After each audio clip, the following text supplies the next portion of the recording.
अस्सलाम वालेकुम नाज़रीन, मैं हूं खालिद बेग। दोस्तों, फितना और हिंदुस्तान की पूरी रियासती मशीनरी और उसका बिकाऊ मीडिया पिछली 7 दहाइयों से दुनिया की आंखों में धूल झोंकने के लिए अरबों डॉलर अब तक खर्च कर चुका है। और एक ही झूठा राग लापता रहा है कि मकबूजा कश्मीर हमारा अटूट हंग है। लेकिन कहते हैं कि सच की ताकत इतनी बड़ी होती है कि वो बातिल के वानों में जलजला बर्पा कर देती है। आज इस झूठे और मन घड़त बयानिया का जनाजा किसी और ने नहीं बल्कि खुद इंडिया के अंदर से उठा है। इंडिया की बैनुल-अक़वामी शोहरत याफ्ता मुसन्निफ़ा और बुक प्राइज़ याफ्ता दानश्वर और इंसानी हकूक़ की निडर कारकुन अरुंधति राय ने एक बहुत बड़े अवामी इज्तिमा में खड़े होकर आरएसएस, मोदी सरकार और हिंदुत्व के वो जो अपना खोखले नारे हैं, उनका जो मौक़िफ़ है, उसको पाश-पाश कर दिया है।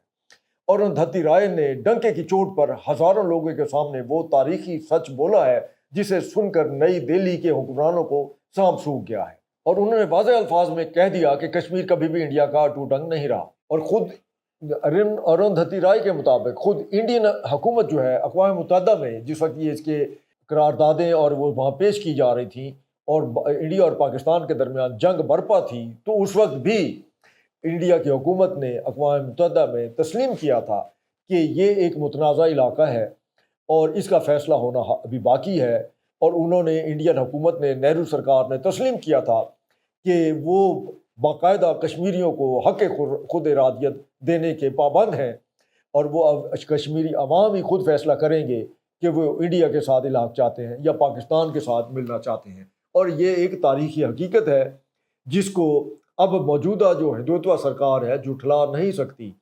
नाज़रीन, ये कोई मामूली बात नहीं है। ये बयान मोदी के उस फाशिस्ट और जाबराना चेहरे पर एक ज़ोरदार थप्पड़ है जो बंदूक, पेलेट गन्स और जुल्म के ज़ोर पर कश्मीरियों की आवाज़ को दबाना चाहता है। और अरुंधति राय का ये बयान दरअसल उस तारीखी सच्चाई की तरफ इशारा है जिसे इंडिया की मौजूदा नस्ल से छुपाया जाता रहा है। तारीख गवाह है कि 1 जनवरी 1948 को इंडिया कि उस वक्त के वज़ीर आज़म जवाहरलाल नेहरू ने खुद रोते पीटते मसला कश्मीर को अक़वाम मुत्तहिदा के सामने सलामती कौंसिल में पेश किया था। अगर कश्मीर वाकई इंडिया का हिस्सा था तो कोई भी मुल्क अपने अंदरूनी मामले को अक़वाम मुत्तहिदा के चार्टर के आर्टिकल 35 के तहत बैनुल-अक़वामी सतह पर क्यों उठाएगा। अक़वाम मुत्तहिदा की वाज़ेह करारदादें मौजूद हैं जिनमें कश्मीरियों को बिल्कुल उन्हें इस्तिस्वाब राय के लिए अपने मुस्तक़बिल का फ़ैसला करने का हक़ दिया गया है। खुद जवाहरलाल नेहरू ने श्रीनगर के लाल चौक में खड़े होकर कश्मीरियों और दुनिया से वादा किया था कि कश्मीरियों को उनका खुद इरादियत का जो हक है वो दिया जाएगा। लेकिन आज का हिंदू और आज के हुक्मरान भारत की इस तारीख को मस्क करके ताकत के नशे में अंधे हो चुके हैं। दोस्तों, 5 अगस्त 2019 को मोदी सरकार ने एक और गैर कानूनी और बुज़दिलाना कदम उठाते हुए मकबूजा कश्मीर की खसूसी हैसियत को ख़त्म किया। आर्टिकल ए 370 और 35 को जो है वो लागू वो अपना बिल्कुल ख़त्म करके मकबूजा वादी में 9 लाख से ज़्यादा काबिज़ फ़ौजियों को तैनात करके इस दुनिया को सबसे बड़ी जेल में तब्दील कर दिया था। उनका मकसद वहाँ की डेमोग्राफी आबादियाती तनासब को तब्दील करना है। गैर कश्मीरियों को डोमिसाइल जारी करके अक़लियत को अक्सरियत में बदलने का एक मुनज़्ज़म तरीका जो है वहाँ अख्तियार किया जा रहा है। लेकिन इतने जबर के बावजूद कश्मीर आज भी उनके गली की हड्डी बना हुआ है। हकीकत ये है कि मोदी के खून आलूद सियासी अज़ाइम और खुद इंडिया के अंदर ही दम तोड़ रहे हैं।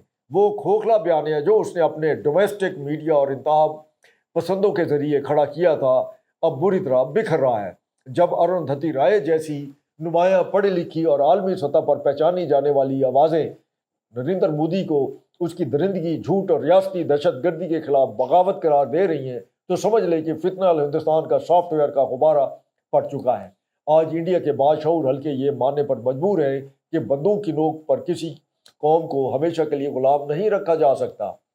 और इंडिया और दुनिया को ये जान लेना चाहिए कि मकबूजा कश्मीर ना तो कभी इंडिया का हिस्सा था, ना ही है और ना ही कभी होगा। बानिया पाकिस्तान कायद आज़म मोहम्मद अली जिन्ना ने बिल्कुल वजह फरमाया था कि कश्मीर पाकिस्तान की शह रग है। ये शह रग सिर्फ एक जोग्राफियाई या जज्बाती नारा नहीं था ना है, बल्कि 25 करोड़ पाकिस्तानियों की ज़िंदगी, हमारे पानियों और हमारी बका का मसला है। मोदी सरकार लाख जुल्म कर ले, अपनी फ़ौजें बढ़ा ले या जाली इलेक्शंस का ड्रामा रचा ले, लेकिन वो कश्मीरियों के दिलों से आज़ादी की तड़प और पाकिस्तान की मोहब्बत को नहीं निकाल सकती। وہ دن اب دور نہیں جب انڈیا کا یہ غازوانہ قبضہ اپنے انجام کو پہنچے گا اور کشمیری آزادی کی کھلی فضا میں سانس لیں گے۔